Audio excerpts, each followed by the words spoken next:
الحمد لله رب العالمين وأشهد أن لا إله إلا الله وحده لا شريك له وأشهد أن محمدا عبده ورسوله صلى الله عليه وعلى آله وصحبه ومن تبعهم بإحسان إلى يوم الدين أما بعد قال شيخ الإسلام محمد بن عبد الوهاب رحمه الله وفيه عن أبي هريرة رضي الله عنه قال قام رسول الله صلى الله عليه وسلم حين أنزل الله عليه وأنذر عشيرتك الأقربين فقال يا معشر قريش أو كلمة نحوها اشتروا أنفسكم لا أغني عنكم من الله شيئا يا عباس ابن عبد المطلب لا أغني عنك من الله شيئا يا صفية عمة رسول الله صلى الله عليه وسلم لا أغني عنك من الله شيئا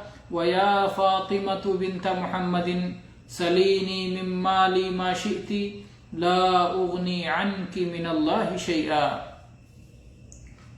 شیخ الاسلام محمد بن عبد الوہاب رحمہ اللہ کتاب التوحید میں باب قول اللہ تعالی ایشرکون ما لا یخلق شیئا وهم یخلقون کے تحت اس حدیث کو بھی ذکر کرتے ہیں، اور آج انشاءاللہ ہم یہ حدیث پڑھیں گے. کہتے ہیں وفیہ یعنی وفی الصحیح، صحیح حدیث میں یہ بات ثابت ہے.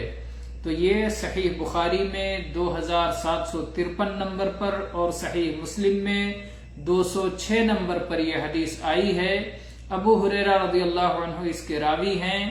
کہتے ہیں کہ رسول اللہ صلی اللہ علیہ وسلم پر جب اللہ تعالیٰ نے یہ آیت نازل فرمائی وَأَنذِرْ عَشِيرَتَكَ الْأَقْرَبِينَ، تو آپ اٹھ کھڑے ہوئے اور آپ نے قریش کے لوگوں کو پکارا اور آپ نے فرمایا کہ اے قریش کے لوگوں، اپنی جان کو خرید لو، میں تم کو اللہ سے نہیں بچا سکتا. اپنی جانوں کا سودا کر لو، اپنی جانوں کو بچا لو، میں تمہیں اللہ سے نہیں بچا سکتا. اے عبد المطلب کے بیٹے عباس، میں اللہ سے تم کو بچا نہیں سکتا، میں اللہ کا عذاب تم سے ٹال نہیں سکتا. اے رسول اللہ صلی اللہ علیہ وسلم کی پھوپھی صفیہ، میں اللہ تعالی کے عذاب سے تمہیں بچا نہیں سکتا. اے محمد کی بیٹی فاطمہ، میرے مال میں سے جو مانگنا ہے مانگ لو، میں تمہیں اللہ کے عذاب سے نہیں بچا سکتا. تو یہ بخاری و مسلم کی حدیث، یہ شیخ نے توحید کے مسئلے کو سمجھانے کے لیے اور توحید اور معبود برحق کی قوت و طاقت و قدرت و عظمت کو بیان کرنے کے لیے اور ان کے مقابلے میں ساری مخلوقات کی عاجزی، لاچاری اور بے بسی کی وضاحت کے لیے شیخ یہ حدیث بھی ذکر کرتے ہیں کہ اللہ کے نبی کریم صلی اللہ علیہ وسلم جن کا اتنا بڑا مرتبہ اور اتنا بڑا مقام تھا، اس کے باوجود اللہ کا حکم آیا اور آپ اس کی تعمیل میں لگ گئے. اللہ نے حکم دیا وَأَنذِرْ عَشِيرَتَكَ الْأَقْرَبِينَ، اپنے قریبی رشتہ داروں کو اللہ کے عذاب سے ڈرائیے. یہ اللہ کا حکم آیا. حکم دینے والا اللہ، کس کو حکم دیا جا رہا ہے؟ محمد الرسول اللہ صلی اللہ علیہ وسلم کو. کس بات کا حکم دیا جا رہا ہے؟ کہ اپنے قریبی رشتہ داروں کو اللہ کے عذاب سے ڈرائیے. ابتدا وہاں سے کیجئے، سب سے پہلے انہیں تعلیم دیجئے، اس کے بعد پھر اور لوگوں کو ڈرائیے. تو اپنے قرابت داروں کو، اپنے رشتہ داروں کو، اپنے قریبی لوگوں کو اللہ کے عذاب سے ڈرائیے. تو اللہ کے نبی صلی اللہ علیہ وسلم پر اللہ کا حکم آتا ہے اور آپ اس کی تعمیل میں تیزی کے ساتھ لگ جاتے ہیں. یہ نبی صلی اللہ علیہ وسلم کا طریقہ تھا کہ آپ اللہ کے حکم کی تعمیل میں لگتے ہیں، آپ اللہ کے حکم کی تبلیغ اور پہنچانے کے لیے ہیں. پھر اس کے بعد میں اللہ کے نبی صلی اللہ علیہ وسلم نے کیا کہا؟ اے قریش کے لوگوں، تم اپنی جانوں کا سودا کر لو. سودا میں کیا ہوتا ہے؟ کچھ لیجئے، کچھ دیجئے. تو کیا لینا ہے؟ آپ کو جنت لینی ہے اور جہنم سے اپنے آپ کو بچانا ہے. اس کے بدلے میں آپ کو ایمان قبول کرنا ہوگا، آپ کو اطاعت قبول کرنی ہوگی. تو ایمان اور اطاعت قبول کر کے آپ اپنی جانوں کو جہنم سے بچا لیجئے. جہنم ورنہ یہ جان کا نتیجہ اور اس نفس کا نتیجہ جہنم میں جانا ہوگا۔ تو اللہ کے نبی صلی اللہ علیہ وسلم نے کہا کہ میں تم کو اللہ سے نہیں بچا سکتا، تم میرے خاندان کے لوگ ہو، میرے قریبی لوگ ہو، میرے رشتہ دار ہو، لیکن میں اللہ کے عذاب سے نہیں بچا سکتا۔ اگر تم ایمان نہیں لائے، اگر تم نے نیک اعمال نہیں کیے تو پھر کوئی تمہیں نہیں بچا سکتا۔ اور پھر اس کے بعد میں آپ نے اپنے ایک ایک قریبی کو مخاطب کر کے اپنے چچا عباس رضی اللہ عنہ کو، اپنے دادا کا نام لے کے کہ اے میرے چچا عباس، میرے دادا عبد المطلب کے بیٹے، آپ اپنے آپ کو اللہ کے عذاب سے بچا لیجئے، ایمان قبول کر لیجئے، عمل صالح کر لیجئے، میں اللہ کے عذاب سے آپ کو نہیں بچا سکتا۔ اے صفیہ، رسول اللہ صلی اللہ علیہ وسلم کی پھوپھی، میں آپ کو اللہ کے عذاب سے نہیں بچا سکتا۔ دیکھیے یہ اتنے قریبی ہیں، باپ کی بہن ہیں، باپ کے بھائی ہیں، دادا کے بیٹے ہیں، دادا کی بیٹی ہیں۔ اللہ کے نبی صلی اللہ علیہ وسلم اس قریبی نسبت کے بارے میں بھی کہتے ہیں کہ میں تمہارے کام نہیں آؤں گا۔ نسبتوں کا فائدہ آنے والا نہیں ہے۔ اگر آدمی کے پاس ایمان اور عمل صالح نہیں ہے تو نسبتیں کام دینے والی نہیں ہیں۔ چنانچہ آپ دیکھیں نوح علیہ السلام کا بیٹا طوفان میں غرق ہو گیا، ابراہیم علیہ السلام کے والد جہنم میں پھینک دیے جائیں گے۔ بیٹا نبی ہے، اولو العزم پیغمبر ہے، اللہ کا خلیل ہے، لیکن باپ ایمان نہیں لایا، نیک عمل نہیں کیا، کامیاب نہیں ہوا۔ نبی صلی اللہ علیہ وسلم کے چچا ابو طالب پوری خدمت کی رسول اللہ صلی اللہ علیہ وسلم کی، لیکن ایمان نہیں لائے، نیک اعمال نہیں کیے، اللہ کے ہاں کامیاب نہیں ہوئے، ان کا انجام جہنم ہوگا۔ تو اللہ کے نبی صلی اللہ علیہ وسلم نے بڑی وضاحت کے ساتھ یہ بات بیان کر دی ہے۔ تعجب ہوتا ہے ان لوگوں پر جو ایسی صاف صاف احادیث کے ہونے کے باوجود کس طرح سے اللہ کو چھوڑ کر اس در پر اور اس در پر بھاگتے ہیں اور سمجھتے ہیں کہ کوئی انہیں جہنم کے عذاب سے بچا لے گا، کوئی ان کا بیڑا پار لگا دے گا، کوئی انہیں مشکل سے نجات دے دے گا، کوئی ان کے بیمار کو اچھا کر دے گا۔ کتنے افسوس اور تعجب کی بات ہے کہ جیسے لگتا ہے کہ ان کے سامنے دین کی اتنی واضح بات آئی ہی نہیں۔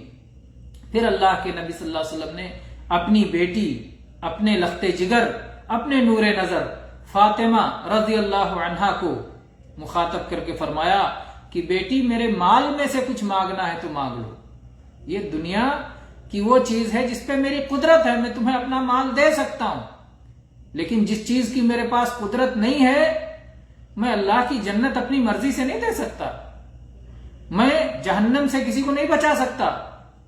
اللہ تعالیٰ کا جہنم اور جنت کا مالک ہے۔ کتنے نادان ہیں وہ لوگ جو کہتے ہیں ہم رسول اللہ کے، جنت رسول اللہ کی۔ رسول اللہ صلی اللہ علیہ وسلم کی جنت نہیں ہے، جنت اللہ کی ہے، جنت کا مالک اللہ ہے۔ رسول اللہ صلی اللہ علیہ وسلم تو سفارشی ہیں، شفاعت کرنے والے۔ جو مالک ہوتا ہے وہ کبھی سفارش کرتا ہے؟ سفارش وہ کرتا ہے جو مالک نہیں ہوتا۔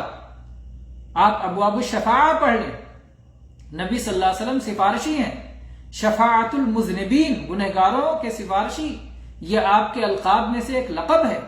اگر آپ مالک ہوتے تو آپ سفارش نہیں کرتے، مالک سفارش نہیں کرتا۔ تو اللہ کے نبی صلی اللہ علیہ وسلم نے بتایا کہ جو چیز دنیا کی ہے، جو چیز میرے قدرت میں ہے وہ میں دے سکتا ہوں، لیکن جو چیز میرے قدرت میں نہیں ہے، بعض چیزیں آپ کی قدرت میں نہیں ہیں، آپ قادر مطلق نہیں ہے، قادر مطلق اللہ ہے، اللہ کے پاس ہر قسم کی قدرت ہے۔ تو اللہ کے نبی نے کہا دنیا کا مال چاہیے، دینے کو تیار ہو، مال دے سکتا ہوں، جو مال مانگنا ہے مجھ سے مانگ لو میری بیٹی، لیکن کل قیامت کے دن میں کام نہیں آؤں گا، میں عذاب سے نہیں بچا سکتا اگر ایمان نہیں قبول کیا۔ یہ اللہ کے حکم کی تعمیل میں آپ ڈرا رہے ہیں۔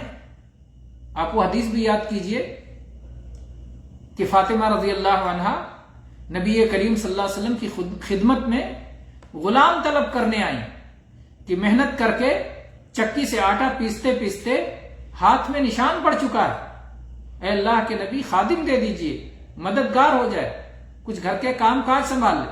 اللہ کے نبی صلی اللہ علیہ وسلم گھر پہ پہنچے، علی رضی اللہ عنہ بھی تھے، فاطمہ رضی اللہ عنہ بھی تھی، اور کہا کیا تمہیں ایسی چیز نہ سکھاؤ کہ جو تمہارے لیے خادم سے بہتر ہے؟ وہ کیا ہے؟ سونے سے پہلے 33 مرتبہ سبحان اللہ پڑھ لیا کرو، 33 مرتبہ الحمدللہ پڑھ لیا کرو، 34 مرتبہ اللہ اکبر کہہ لیا کرو۔ اسی لیے یہ تسبیح فاطمہ کے نام سے مشہور ہو گئی کہ اللہ کے نبی نے اپنی بیٹی کو یہ تسبیح سکھائی تھی۔ سبحان اللہ میں کیا ہے؟ اللہ کی تعریف ہے۔ اللہ پاک ہے، ہر کمی سے پاک ہے، ہر عیب سے پاک ہے، ہر جو ہے اس سے بلند ہے جو اس کے ساتھ شرک کیا جاتا ہے۔ تو اللہ کی تنزیہ اور اللہ کی تسبیح اور اللہ کی پاکی بیان ہے، تو اللہ کی تعریف کر کے اللہ کو خوش کیا جاتا ہے۔ الحمدللہ اس میں اللہ کی حمد ہے، اللہ اکبر اس میں اللہ کی بڑائی ہے۔ تو اللہ کے نبی صلی اللہ علیہ وسلم نے اپنی بیٹی کو کیا سکھایا؟ اللہ کی عظمت سکھائی، اللہ کی بڑائی سکھائی، اللہ کی حمد کرنا سکھایا، اللہ کی تسبیح کرنا سکھایا۔ آپ تو لوگوں کو اللہ کی طرف بلاتے تھے، لوگوں کو قل ھذہ سبیلی ادعو الی اللہ، اے اللہ کے نبی اعلان کے ساتھ کہہ دیجئے یہ میری راہ ہے، میں لوگوں کو اللہ کی طرف بلاتا ہوں، میری بیٹی کو بھی اللہ کی طرف، میرے داماد کو بھی اللہ کی طرف، اور میں اپنے امتیوں کو اللہ کی طرف، سب کو میں اللہ کی طرف بلاتا ہوں۔ تو اب توحید کی تعلیم دینے کے لیے آئے تھے، اللہ کی طرف بلانے کے لیے آئے تھے۔ تو اللہ کے نبی صلی اللہ علیہ وسلم نے کتنی وضاحت کے ساتھ فرمایا کہ ان چیزوں کی جس میں طاقت ہے دنیا میں، اس کا سوال کرنا یہ توحید کے خلاف نہیں ہے، لیکن جس چیز کی طاقت کسی کے پاس نہیں اس چیز کا سوال کرنا یہ توحید کے خلاف ہے، یہ شرک ہے، اور اس میں کوئی کام نہیں آ سکتا۔ اولیاء کام نہیں آ سکتے، انبیاء کام نہیں آ سکتے، سید الانبیاء، رحمت عالم، سید ولد آدم، سید المرسلین محمد صلی اللہ علیہ وسلم بھی کام نہیں آ سکتے۔ آپ نے بہت وضاحت کے ساتھ کہہ دیا لا اغنی عنکی من اللہ شیئا، فاطمہ بیٹی میں تمہارے کام نہیں آ سکتا۔ محمد الرسول اللہ صلی اللہ علیہ وسلم اتنے بڑے مقام والے اور اتنی قریبی جو لخت جگر ہے اس کے کام نہیں آ سکتے، غیروں کے کیسے کام آئیں گے؟ کیسے عجیب ہیں وہ لوگ جو اتنی واضح حدیث کے ہوتے ہوئے بھی ان کا دامن تلاش کرتے پھرتے ہیں کہ کوئی اللہ کے عذاب سے بچا لے۔ اگر ایمان نہیں لائے، اگر توحید کو قبول نہیں کیا، اگر شرک پہ اڑے رہے، اگر اللہ کو چھوڑ کر دوسروں کو سجدے کرتے رہے، دوسروں کے لیے چڑھاوے چڑھاتے رہے، دوسروں کے لیے جانور ذبح کرتے رہے، دوسروں کے لیے منتیں مانگتے رہے، دوسروں کے نام پر بکرے اور مرغے قربان کرتے رہے، اور دوسروں کے جو ہے در کا طواف کرتے رہے اللہ کو چھوڑ کر کے، تو پھر اللہ تبارک و تعالیٰ کے عذاب سے کوئی نہیں بچا سکتا۔ اللہ تعالیٰ کبھی شرک کو معاف نہیں کرے گا۔ ان اللہ لا یغفر ان یشرک بہ ویغفر ما دون ذلک لمن یشاء، اللہ تعالیٰ اس بات کو قطعاً کبھی معاف نہیں کرے گا کہ اس کے ساتھ شرک کیا جائے، اور شرک کے علاوہ شرک سے کمتر جو بھی گناہ ہیں اللہ جس کے لیے چاہے جتنا چاہے معاف کر دے۔ اللہ نے اسے اپنی مشیت کے تحت رکھا ہے، لیکن شرک کے بارے میں تو اعلان کر دیا ہے کہ اگر کوئی شرک پہ مر گیا تو پھر اس کی معافی ہونے والی نہیں ہے۔ تو بہرحال آج یہ حدیث پڑھی گئی صحیح بخاری اور صحیح مسلم کی، ابو ہریرہ رضی اللہ عنہ کی روایت کہ نبی کریم صلی اللہ علیہ وسلم نے اللہ کے حکم کی تعمیل میں اپنے چچا عباس رضی اللہ عنہ اور اپنی پھوپھی صفیہ رضی اللہ عنہا اور اپنی بیٹی فاطمہ رضی اللہ عنہا کو مخاطب کر کے کہا کہ میں اللہ کے عذاب سے تمہیں بچا نہیں سکتا، اگر اللہ کے عذاب سے بچنا چاہتے ہو تو توحید کو قبول کرو، توحید پر چلو، ایمان اور عمل صالح کی زندگی اختیار کرو۔ اللہ تبارک و تعالی ہم سب کو ایمان اور عمل صالح کی زندگی اختیار کرنے کی توفیق دے، کفر اور شرک سے اللہ تعالی ہم سب کی حفاظت فرمائے، اور اعمال سیئہ سے توبہ کرنے کی توفیق دے، اور سنت پر استقامت عطا فرمائے۔ آمین۔ وآخر دعوانا ان الحمد للہ رب العالمین، وصلی اللہ علی نبینا وسلم۔